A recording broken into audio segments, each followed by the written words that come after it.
She dated him for a year, without knowing who he really was. The sky over the outskirts of New York ruptured. Torrential rain hammered against the rusted roof of a dilapidated bus stop. A single streetlight flickered overhead, casting a sickly yellow glow over the desolate night.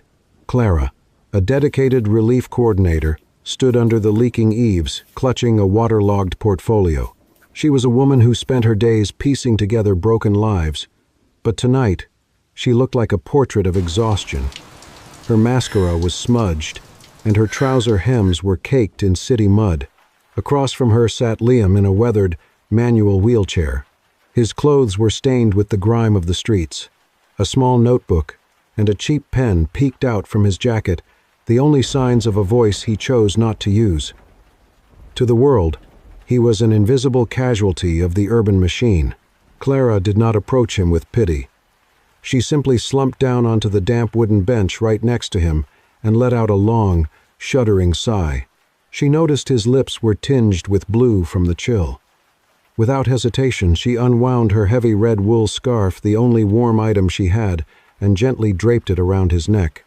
She carefully tucked the ends to seal out the wind. Liam's eyes widened in genuine shock. He looked at her as if she were a mirage. Clara offered a faint, bitter smile. Don't look at me like that, stranger. Tonight, I am just as disabled in spirit as you are. We are even. She began to pour out the wreckage of her day. As a relief coordinator, she had just watched a young patient she had spent a year trying to save pass away. Her apartment was being foreclosed on, and her ex-boyfriend had called only to ask about his belongings.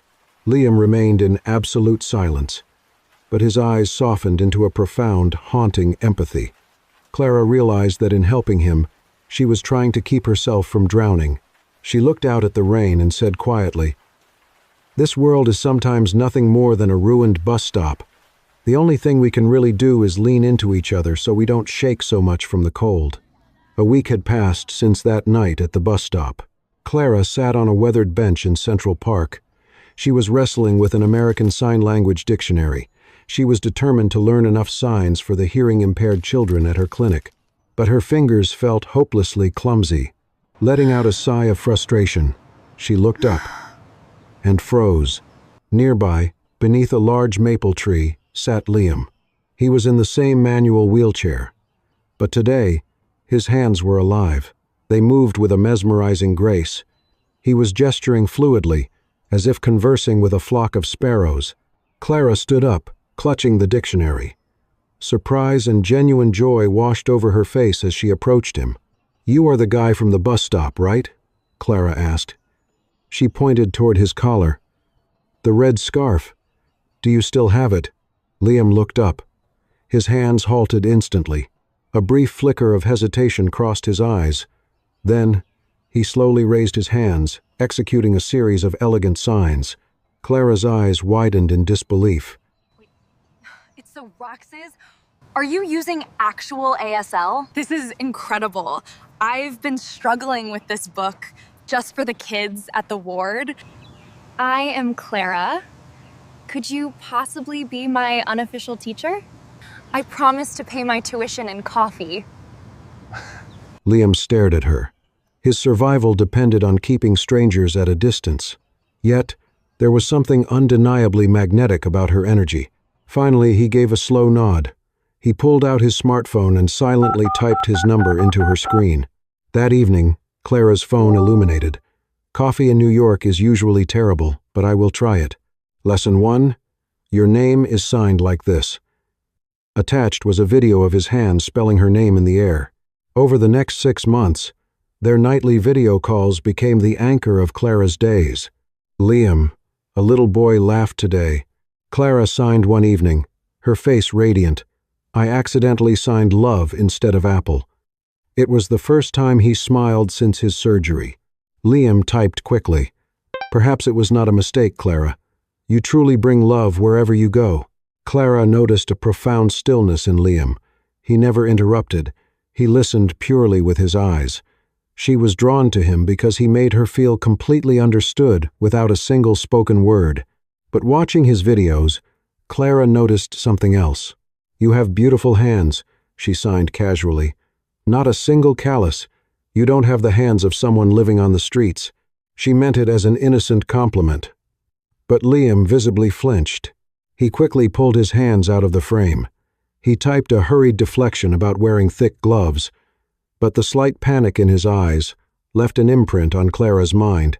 By the first snow, they were meeting frequently. One afternoon at the library, Clara caught Liam deeply engrossed in an advanced economics textbook. He snapped it shut the second he saw her, hiding it under a newspaper. Later, they moved outside. Clara pushed his wheelchair into a snow-dusted courtyard. "Trust me," she signed. She stepped onto the footrests of his wheelchair and wrapped her arms around his neck. Using her weight, she began to spin them both in a slow circle. They were spinning, lost in the moment, until the front wheel violently struck a hidden stone. The chair tilted sharply forward.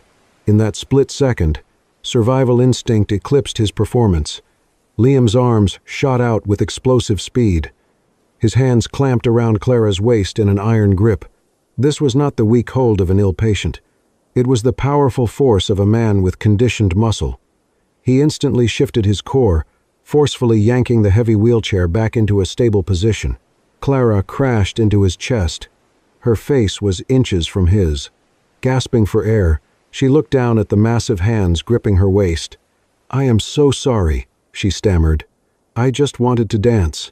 "But Liam, why are you so strong? You feel like an athlete." For a fraction of a second, Liam's eyes shifted. The sharp glare of a protector turned into the frantic realization of a man whose cover was blown. Slowly, he loosened his grip. He forced his hands to tremble as they fell to his lap. He looked into her eyes, manifesting overwhelming vulnerability. Clara swallowed hard, trying to dispel her sudden suspicion. "Your heart is beating so fast, Liam. I guess you were just as scared of falling as I was." They turned away in an awkward silence. Liam hurriedly signed, "The snow is cold. We should go inside." Pushing the chair, a nagging thought echoed in Clara's mind. Can a man bound to a wheelchair possess reflexes that fast?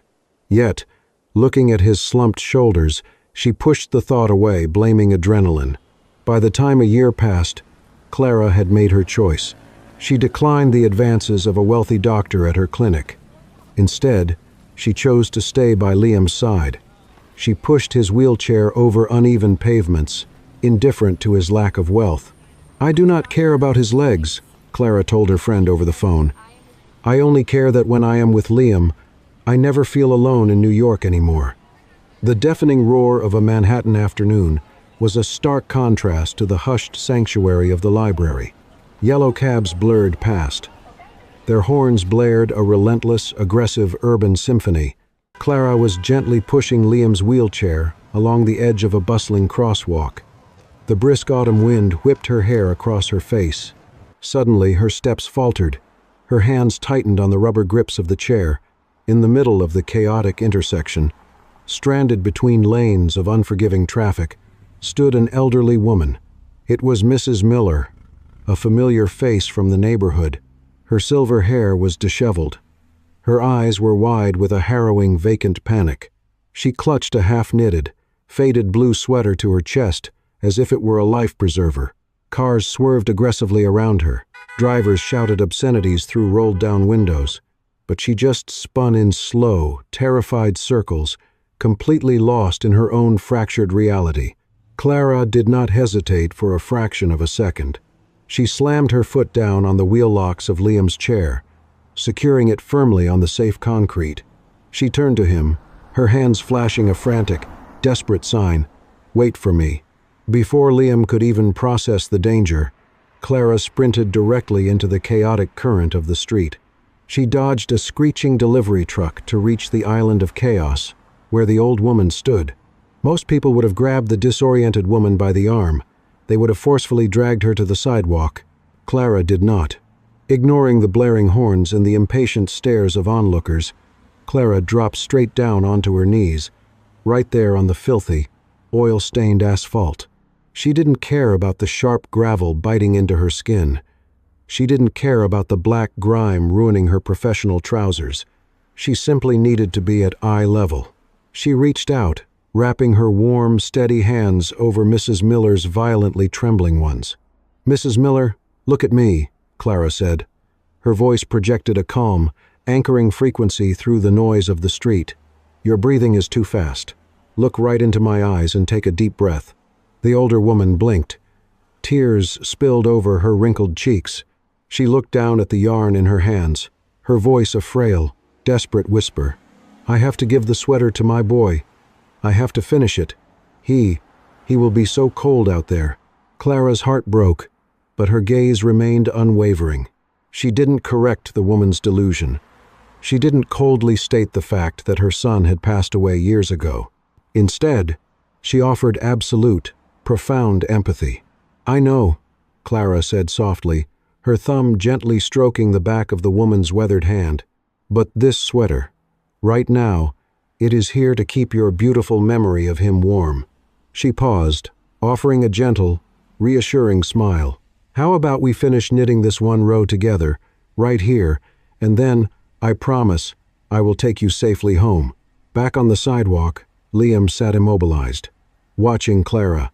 His algorithm completely broke. He watched this brilliant, beautiful woman willingly throw herself into danger, kneeling in the city dirt, destroying her own dignity in the eyes of impatient drivers, all to comfort a stranger whose mind was slipping away. There were no cameras, no rewards, no underlying agenda. Clara was gaining absolutely nothing from this. A heavy lump formed in Liam's throat. The cynical fortress he had spent years building around his heart began to crumble, piece by piece. He realized that Clara wasn't acting. Her compassion wasn't a performance to win his affection. This fierce, self-sacrificing kindness was woven into her very DNA. She was, in the purest sense, undeniably good. And as he sat there in the cold, observing the light she brought to that dark, dirty stretch of concrete, Liam felt an overwhelming, terrifying warmth spread through his chest. He was completely, irrevocably captivated. The profound warmth Liam felt on that Manhattan sidewalk did not last. Reality was relentlessly closing in. It was late evening inside Clara's small apartment. The comforting smell of simmering stew filled the kitchen. But in the dimly lit living room, the atmosphere was thick with tension. Clara was chopping vegetables. She glanced over her shoulder and noticed Liam acting strange. He was parked abnormally close to the living room window. His body was rigid. He peered through a narrow slit in the drawn blinds. His face was tight with intense vigilance. Outside, the street was mostly empty, until a sleek, heavily tinted black SUV crawled slowly around the corner. It rolled to a halt, parking in the shadows of the intersection. Liam's fingers flew across his phone. He held it up for Clara. "Clara, can you pull the curtains shut?" The streetlights. "They are giving me a terrible headache." Clara wiped her hands on her apron. She walked over, looking at the phone, then out at the street. "You have never been bothered by the light before, Liam," she said. Her voice was laced with undeniable suspicion. She pointed toward the window. "That black SUV, is it following you?" Liam avoided her gaze. His jaw clenched. His large hands tightly gripped the hem of his red wool scarf. He kept his eyes glued to the curtain, desperately waiting to see if a car door would open. An hour later, the immediate tension seemed to have passed. Liam had fallen asleep on the worn sofa. Clara was in the kitchen, pouring chamomile tea. As she walked back into the living room, she noticed something glinting on the rug near Liam's shoulder. It was a micro earpiece, sleek, black, and highly advanced. It must have slipped out of his ear while he slept. Clara set the tea down. She picked up the tiny device, intending to place it on the coffee table, but as her fingers brushed the microscopic speaker, a voice leaked out. It was a cold, clinical, and highly pressured corporate voice. "Sir, we have detected traces of the old board. They are actively searching for your location. The Vanguard merger is 90% complete. We need your signature immediately to secure the go. Assets, before they make their move. Clara froze. Her blood ran cold. Suddenly, Liam jolted awake. It was not the groggy awakening of a tired man. It was a violent, tactical snap into consciousness. Raw fear flashed across his face. It was the paralyzing fear of a hunted man. He realized his ruthless enemies might already be standing at the door. His hand shot out with terrifying speed. He snatched the earpiece from Clara's trembling fingers. In that singular fraction of a second, his mask shattered. Clara looked deeply into his eyes. She did not see the helpless, mute man she had cared for. She saw the sharp, lethal gaze of an apex predator, a billionaire king operating in an unforgiving world. But just as quickly, Liam realized what he was doing. He forced his broad shoulders to slump. He ducked his head, desperately trying to shrink back into the persona of the broken man. Clara took a slow step back. The silence was deafening. "I just heard something about a merger," Clara whispered. Her voice was trembling but sharp. "And a company called Vanguard." She crossed her arms, staring him down. "Is your earpiece picking up a rogue radio signal from next door?" Liam frantically typed on his phone. His hands shook. He shoved the screen toward her. "It is just an economics podcast. I listen to it to practice my English. You know I am terrified of being useless."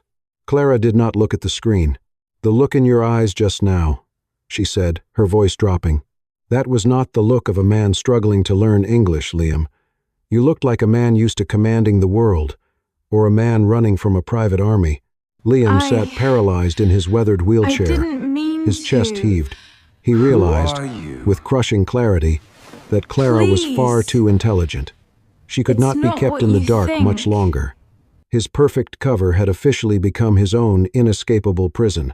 A wave of sickening guilt washed over him. He had taken her pure, selfless compassion and weaponized it as a shield for his survival. He understood the horrifying truth. If that black SUV outside was real, Clara was in absolute danger. She was now standing directly in the crosshairs of his enemies. He closed his eyes. The internal monologue screamed in his mind. "I want to tell her the absolute truth. But I am terrified. I am terrified that the exact moment I stand up from this chair, I will drag her into my swamp of betrayal and blood. I am borrowing the quiet peace of this innocent woman, just to hide from the violent destiny of my own making." The narrative violently shifted from the quiet, humble streets of the suburbs. It arrived at the unforgiving steel and glass of Vanguard Corporation in Manhattan. Vanguard had officially swallowed the small, struggling relief fund where Clara worked. Panic swept through the clinic like a virus. Rumors swirled through the cubicles about Vanguard's faceless CEO. He was known in the financial press only as the Silent Wolf. Word was that he planned to slash 50% of the charitable staff. He was coming to tear their operation apart. That evening, Clara sat on the floor of her apartment, surrounded by scattered files. She signed the terrifying news to Liam. She described the Silent Wolf as a ruthless, corporate butcher who only saw human lives as numbers on a spreadsheet. Liam sat frozen in his wheelchair. He remained perfectly, agonizingly silent. But beneath the table, his knuckles turned white. His large hand gripped the frayed edge of the red wool scarf she had given him. His eyes betrayed a violent, internal war. He had to make an impossible choice: continue hiding in the shadows to guarantee his own survival against his enemies, or stand up, expose his massive empire, and protect the woman he loved. The next day, Clara was the only one in the office refusing to pack her boxes. She stayed awake for 3 consecutive nights. She compiled a massive, detailed portfolio. It documented every single life their community projects had saved. Her exhausted coworker leaned against her desk, looking defeated. "Clara, you are crazy," the coworker said, shaking her head. "This CEO is a money-making machine. He is not going to care about a few disabled children. He certainly won't care about elderly people like Mrs. Miller." Clara did not stop typing. "If he is a machine," Clara replied, her voice fierce and unwavering. "Then I will find a way to plug into his heart. We cannot just give up and walk away before the battle even starts." The following morning, a crisp, terrifying email pinged in Clara's inbox. It was a direct summons from the CEO's executive secretary. Clara was ordered to present her case on the Tamworth floor, the absolute peak of Mount Olympus. Clara put on her most serious, sharpest black suit. She clutched her heavy portfolio to her chest. Her stomach was tied in nauseating, anxious knots. Yet, as she stood in the gleaming, intimidating lobby of the Vanguard Tower, her mind drifted away from the impending corporate execution. She thought of Liam. She pulled out her phone and quickly typed a text message. "I have an incredibly important meeting at noon today.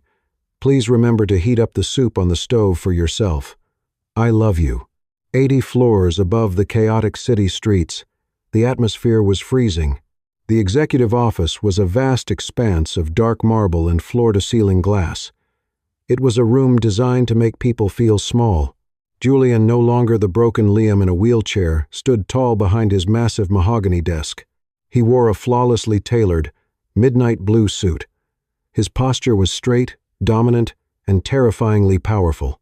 He looked down at the sleek, encrypted smartphone resting on the desk. The screen lit up with Clara's text. "Heat up the soup. I love you." A heavy, suffocating silence swallowed the room. Julian's jaw clenched so tight it ached. The mask he had worn for a year was about to be ripped off, and it would be ripped off by his own hands. His executive assistant stepped into the room, holding a digital tablet. "Sir, Miss Clara is in the private elevator. Shall I send her right in?" Julian closed his eyes. He took a long, jagged breath, trying to steady the sudden pounding in his chest. "No," Julian commanded. His voice was a low, authoritative rumble that Clara had never heard. "Keep her waiting in the reception area for 15 minutes. He turned his back to the door and stared out at the sprawling, concrete empire of New York. I need 15 minutes to prepare myself mentally." The double oak doors of the executive office swung open. Clara stepped into a vast, minimalist sanctuary. Floor-to-ceiling windows offered a dizzying view of the New York skyline. At the far end of the sprawling room sat a massive leather chair. It was turned completely away from the door, facing the cold glass. Clara gripped her heavy portfolio tightly against her chest. She took a deep breath to steady her racing heart. She did not wait for the CEO to turn around. "Mr. CEO," Clara began. Her voice rang clear, fierce, and defiant across the silent room. "You might have the capital to own this towering building. You might have ruthlessly bought out our small relief fund, but you do not own the souls of the people who work there." She took a bold step forward.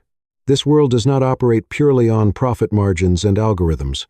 It operates on fundamental human compassion, and empathy that you have clearly abandoned." A heavy, suffocating silence hung in the air. Then, the leather chair slowly began to turn. Clara braced herself to finally face the silent wolf. But the face staring back at her made her heart completely stop. It was Liam. He did not look like the broken, forgotten man from the bus stop. He wore an immaculate, flawlessly tailored midnight blue suit. His posture was rigid, his gaze was piercing. And then the absolutely impossible happened. He placed his large hands on the armrests. He pushed his weight up, and he stood. He stepped forward onto the plush carpet. His strides were long, powerful, and impeccably steady. There was no wheelchair. There was no physical weakness. "That was a very good presentation, Clara," he said. His voice was a deep, commanding baritone. It was a voice she had never heard in the entire year she had known him, yet it echoed with absolute, terrifying authority, especially the part about compassion. Clara's hands went completely numb. The heavy portfolio slipped from her grasp. It crashed loudly onto the marble floor. Her lips trembled violently. The air was sucked out of her lungs. "Liam," she whispered, her voice cracking, "you can stand. You can speak." Tears of pure shock welled in her eyes. This whole time, everything we shared, it was all just a play. Liam, now Julian, took a cautious step toward her. His dark eyes were filled with desperate regret. "I am so deeply sorry, Clara," he said softly. "I never wanted to deceive you, but you walking into my life was a beautiful accident outside of my dangerous reality." He pointed toward the sprawling city below them. "A year ago, there was a violent assassination attempt on my life. My own board of directors tried to have me killed. I faked my paralysis to make my enemies careless. That black SUV you saw outside your apartment, that was them tracking me. I planned to stay in the shadows until I could wipe them out. But then, my board bought your company." His voice broke slightly. "I could not stay hidden and watch them destroy your life's work. I chose to expose myself early. I stepped back into the crosshairs just to protect your job." He desperately hoped the grand gesture would earn her forgiveness. But Clara did not feel touched. She felt violently sick. The profound empathy she had offered him had been twisted into a disposable pawn. "You used survival as an excuse?" Clara spat. Her voice was laced with burning venom. "You used that pathetic excuse to sit back and watch me exhaust myself for an entire year." She took an aggressive step closer. "You sat in that wheelchair and watched me drop to my knees in the dirt for Mrs. Miller. Did you enjoy the show, Julian? Was my kindness just an entertaining movie for you?" Julian's face fell.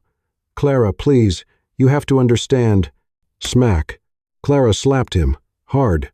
The sharp sound echoed violently across the sprawling office.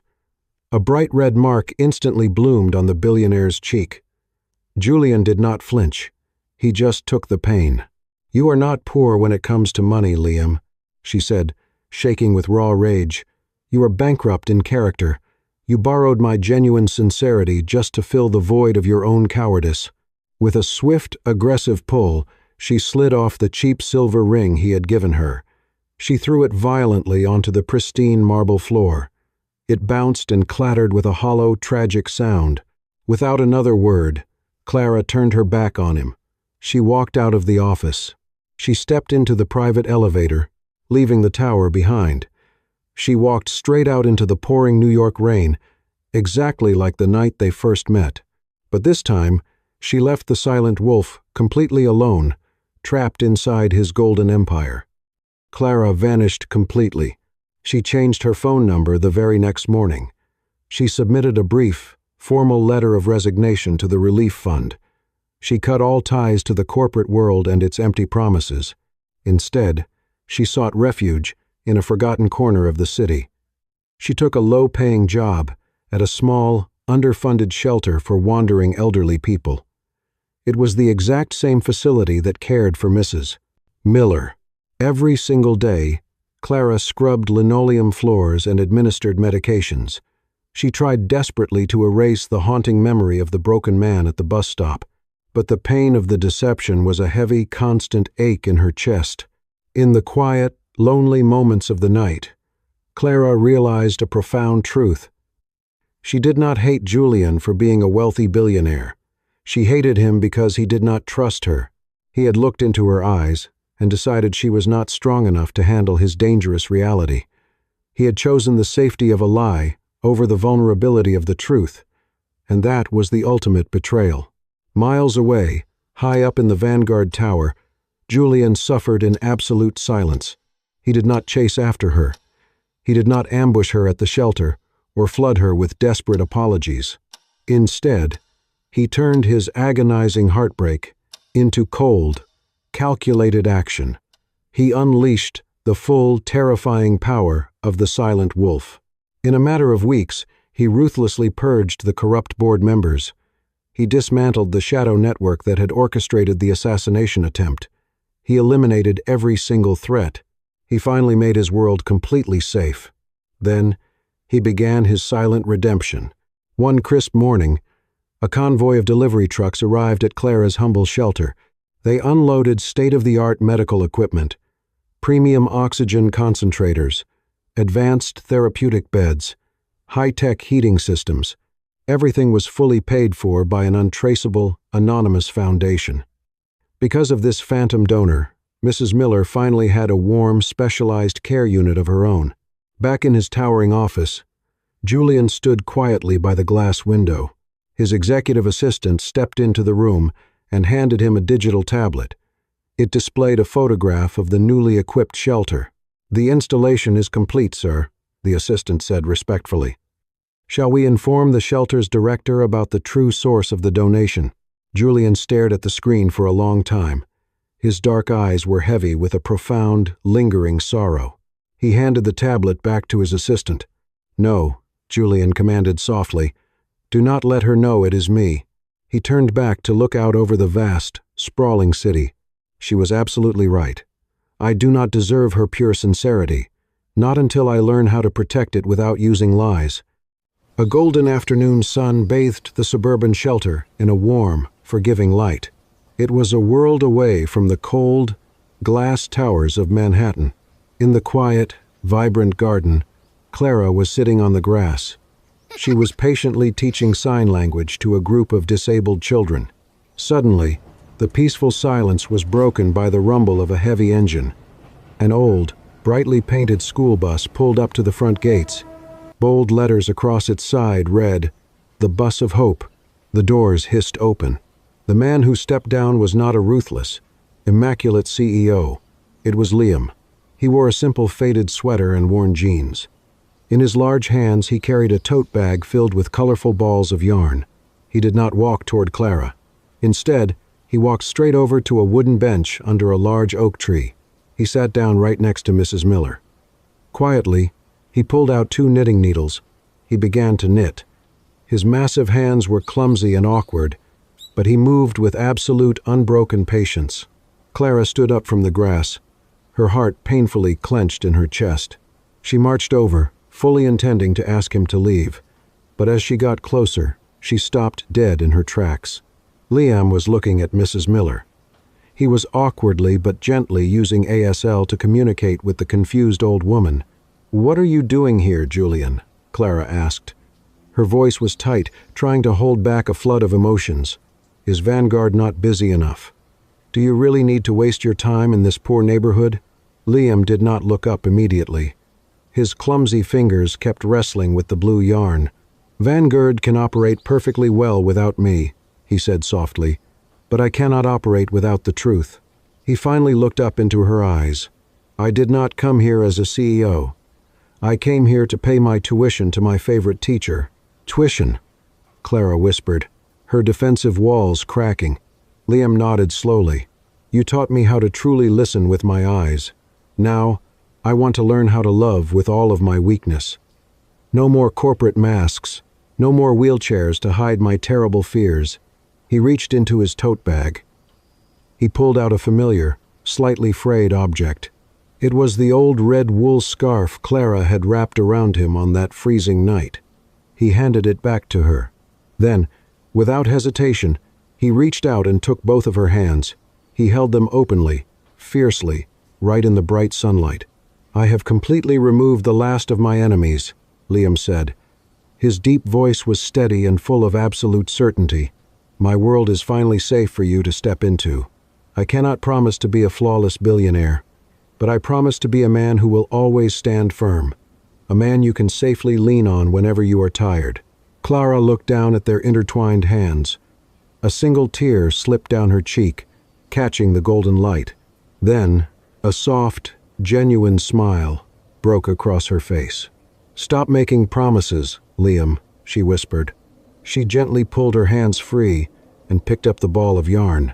"Just take these needles and finish knitting this last row for Mrs. Miller. That is the real work of a decent man." The camera slowly pulled back, rising high above the peaceful garden. Clara sat down on the wooden bench right next to Liam. She gently placed her hands over his. Together, they guided the needles, helping Mrs. Miller finish the sweater. Draped over the back of the bench, the red wool scarf glowed brilliantly in the sun. It was no longer a shield against the bitter cold. It was the ultimate symbol of a love that had survived deception, finally finding its way back to pure, unbroken sincerity. Sometimes, the greatest wealth is not money. It is the courage to drop our masks. True compassion can truly save a broken soul. What would you do in Clara's shoes? Would you forgive Julian? Tell us in the comments. If this journey touched your heart, please leave a like. And do not forget to subscribe to the Soul Stirring Stories channel. Hit the notification bell for more emotional journeys. Thank you for watching. Stay kind and stay sincere.